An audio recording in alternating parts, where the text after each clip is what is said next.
Ted Bundy. The name alone sends a chill down the spine. Charismatic, intelligent, and seemingly normal. Yet behind that charming smile lurked one of the most prolific and sadistic serial killers in American history. Between 1974 and 1978, Bundy brutally murdered dozens of young women across multiple states, leaving behind a trail of devastation, fear, and unanswered questions. His crimes, arrests, and eventual execution would transform him into one of the most infamous figures in true crime.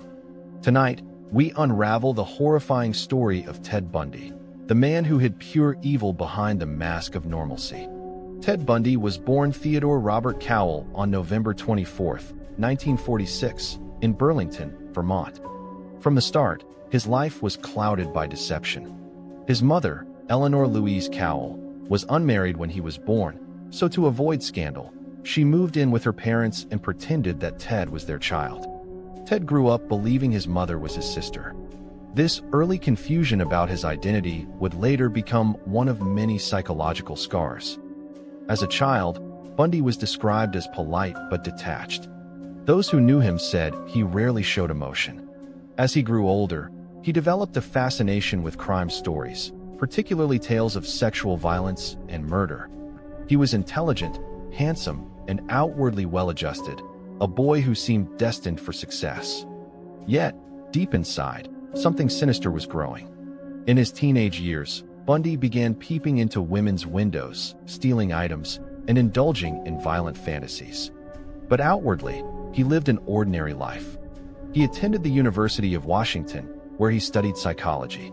There, he dated a woman named Stephanie Brooks, who came from a wealthy family. When she eventually broke up with him, saying he lacked direction, Bundy was devastated.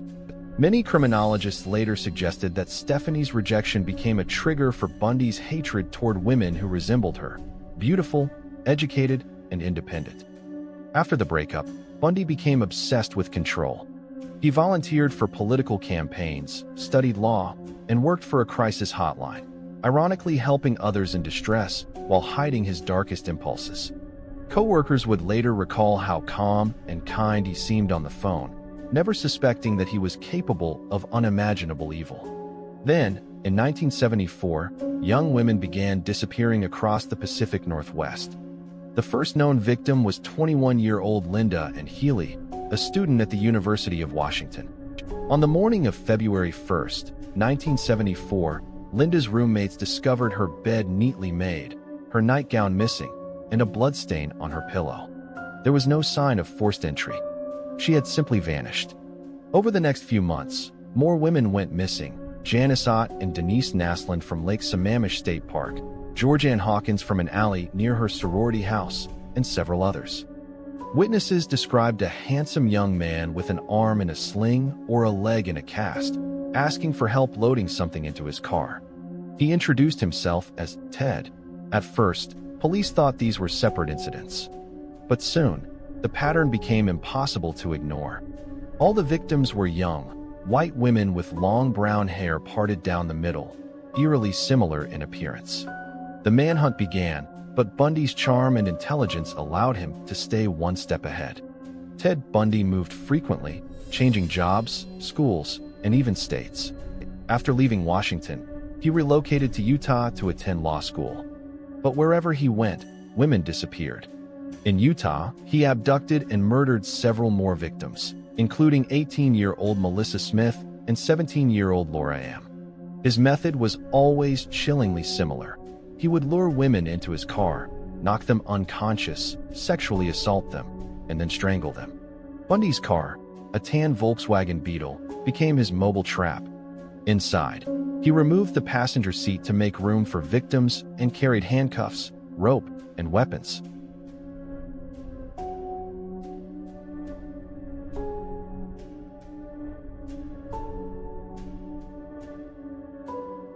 By 1975, Bundy's killing spree had spread across several states. That August, he was pulled over by police in Utah for driving erratically. Inside his car, officers discovered suspicious items: a ski mask, a crowbar, handcuffs, trash bags, and an ice pick. Though these tools were not enough for a conviction, they were enough for suspicion. Soon after, Carol Duranch, a young woman who had narrowly escaped Bundy's clutches, identified him as the man who had lured her into his car by pretending to be a police officer. Bundy was arrested and later convicted of her kidnapping. But while in custody, investigators began linking him to the unsolved murders in other states. As police built their case, Bundy plotted his escape. In June 1977, he jumped out of a courthouse window during a hearing in Colorado and fled into the mountains.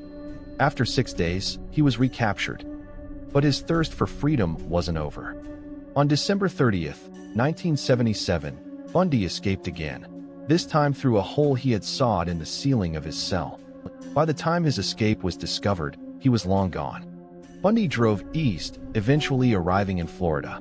But his time there would mark the final, most violent chapter of his life. In the early hours of January 15, 1978, Bundy broke into the Chi Omega sorority house at Florida State University. What happened next was a scene of pure horror. Within 15 minutes, he brutally attacked 4 women: Lisa Levy, Margaret Bowman, Kathy Kleiner, and Karen Chandler, bludgeoning them with a piece of firewood and strangling 2 to death. The other 2 women survived, but were left severely injured. Only weeks later, Bundy abducted and murdered 12-year-old Kimberly Leach, his youngest known victim. It was this final crime that sealed his fate. In February 1978, Bundy was stopped by police while driving a stolen vehicle. When the officer approached, Bundy attempted to flee, but was caught after a brief struggle. Once in custody, he gave a fake name, but soon his true identity was revealed. Across the nation, people realized that the charming law student and former political volunteer was the same man behind years of disappearances and murders. Bundy was extradited to Florida, where he faced charges for the Chi Omega murders. His trial became a media spectacle, the first nationally televised murder trial in U.S. history. And Bundy, ever the narcissist, chose to represent himself in court. He played to the cameras, cross-examined witnesses, and tried to charm the jury. At one point, he even proposed marriage to a former co-worker, Carol and Boone, in the middle of the courtroom, exploiting a Florida law that recognized marriage declarations made in front of a judge. But Bundy's charm couldn't save him. The evidence was overwhelming. Bite marks on one of the victims matched his teeth perfectly. Witnesses identified him, and physical evidence tied him to the scene. On July 24, 1979, Ted Bundy was found guilty of the Chi Omega murders and sentenced to death. Later, he was convicted of Kimberly Leach's murder as well, receiving a second death sentence. For nearly a decade, Bundy sat on death row at Florida State Prison.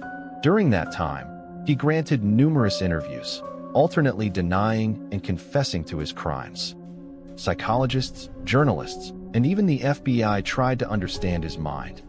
Bundy eventually admitted to killing at least 30 women across 7 states, though the real number may never be known. Many of his victims' remains were never recovered.